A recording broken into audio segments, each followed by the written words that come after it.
नमस्कार दोस्तों, मैं अंकुर उपाध्याय स्वागत करता हूं आप सभी का आपके अपने YouTube channel share market analysis में। दोस्तों, बात करेंगे Indian railway finance corporation limited के बारे में, यानी कि IRFC के स्टॉक के बारे में। इस स्टॉक पे परसों के सेशन में मैंने आपको एक बाय कॉल दी थी, यानी कि जहां पे मैंने क्लियरली आपसे कहा था कि जितना खरीद सकते हो खरीद लो। हालांकि इस तरीके के थंबनेल्स पोस्टर्स मैं काफी बनाता हूं, बट मैं वीडियो में नहीं बोलता हूं। वो एक अट्रैक्टिव चीजें होती हैं जहां पे मुझे पॉजिटिविटी दिखती है, बट बोलता नहीं हूं मैं ऐसे कि खरीद लीजिए, बेस्ट मौका है। अभी मैंने परसों इस वीडियो में क्लियरली कहा कि ये जो ब्रेकआउट है ये बहुत लंबे समय का ब्रेकआउट है और ये स्टॉक मिनिमम 28 और मैक्सिमम 30 रुपीज तक तो जाना ही जाना चाहिए। मैक्सिमम हालांकि कुछ नहीं था, बट मिनिमम 28 और 30 सेकंड टारगेट था। 2870 का स्टॉक ने परसों के सेशन में 2845 का स्टॉक ने हाई लगाया और स्टॉक आज गिरता हुआ दिख रहा है आपको। कल मैंने एक वीडियो और शेयर करी जहां मैंने आपसे कहा भाग गया है 6-7% स्टॉक, अब थोड़ा वेट करो, अगर दोबारा से 2650 2680 पे मिलता है तो खरीदना, क्योंकि वहां आपके लिए स्टॉप लॉस नियर हो जाएगा।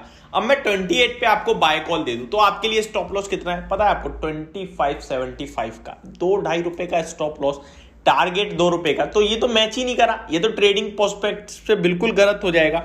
लेकिन स्टॉक आज देखिए आप गिरा और स्टॉक ने लो लगाया 26.80 का, जहां आपके लिए मौके थे। जिसने भी लिया है बहुत अच्छा करा है, और अगर नहीं लिया है तो अब मैं आपको बता दूं कि अगर ये स्टॉक गिरता है तो डेफिनेटली लेने के मौके ढूंढे। जिसके पास है और आज की गिरावट देख के ये सोच रहे हैं मेरे खरीदते ही गिर गया, कुछ भी दिमाग में थॉट आ रहा है, तो बिल्कुल भी टेंशन मत लीजिए। ये स्टॉक अब तब तक पॉजिटिव है जब तक 26 रुपीज के ऊपर ट्रेड करता है, 26 रुपीज के ऊपर क्लोजिंग में है। जब तक 26 रुपए के नीचे क्लोजिंग नहीं देगा तब तक स्टॉक में पॉजिटिव साइड पे आपको रहना है। मैं ऐसा क्यों कह रहा हूं, 26 रुपए इतना इंपॉर्टेंट क्यों है, मैं आपको बता दूं। इस स्टॉक का आईपीओ प्राइस 25 to 26 था, जिसका अपर बैंड 26 था, और जब से कंपनी का आईपीओ आया कभी भी स्टॉक ने 26 रुपए के ऊपर की क्लोजिंग नहीं दी। इनफैक्ट इंट्राडे में भी केवल 2 ही बार स्टॉक 26 रुपए के ऊपर गया था, 2650 के अराउंड, और क्लोजिंग 26 के नीचे ही हुई थी। परसों पहला ऐसा दिन था जब 2670 के अराउंड क्लोजिंग देखने को मिल रही थी, तभी मैंने आपको बाय कॉल दी।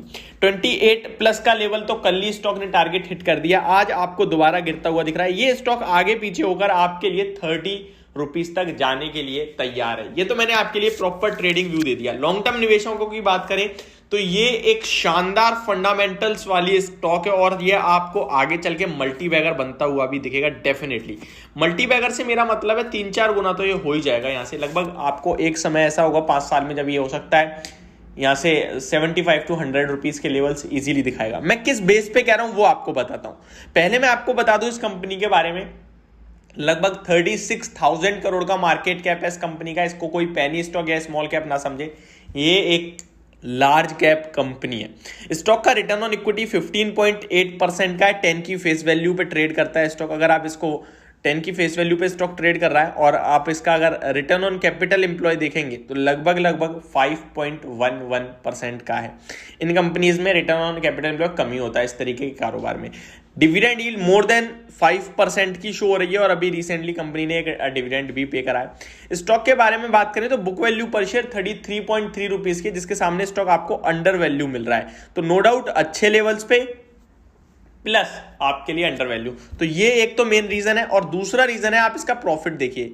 2015 में स्टॉक 750 करोड़ का प्रॉफिट कर रहा था और आज की डेट में 6000 करोड़ का प्रॉफिट कर रहा है, यानी कि ऑलमोस्ट 8 टाइम हो गया प्रॉफिट। अब मैं अगले 5 साल में इसको 3 टाइम्स भी कर दूं तो ये 6,000 वाला 18,000 का प्रॉफिट हो जाएगा। तो ये 36,000 करोड़ वाला मार्केट कैप मिनिमम कहीं ना कहीं मुझे लगता है 80,000 तक का आना चाहिए, और 80,000 का मार्केट कैप होता है तो ऑब्वियसली बात है स्टॉक का प्राइस डबल हो गया।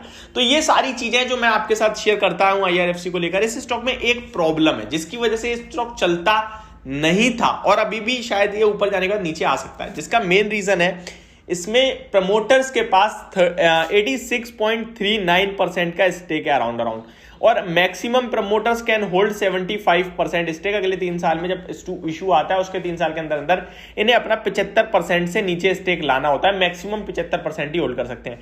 तो किसी भी टाइम आने वाले समय में लगभग 11.3% का स्टेक इन्हें OFS के रूप में सेल करना पड़ेगा सरकार को, और यही इस स्टॉक के लिए सबसे ज्यादा नेगेटिव है। यही तलवार है जो लटकी हुई है और जब तक ये तलवार लटकी रहेगी तब तक स्टॉक एक अंडर परफॉर्मेंस ही दिखाएगा। अब ये ओएफएस में क्या होता है, ओएफएस में कंपनी अपने शेयर्स को बेचती है और पैसे जुटाती है।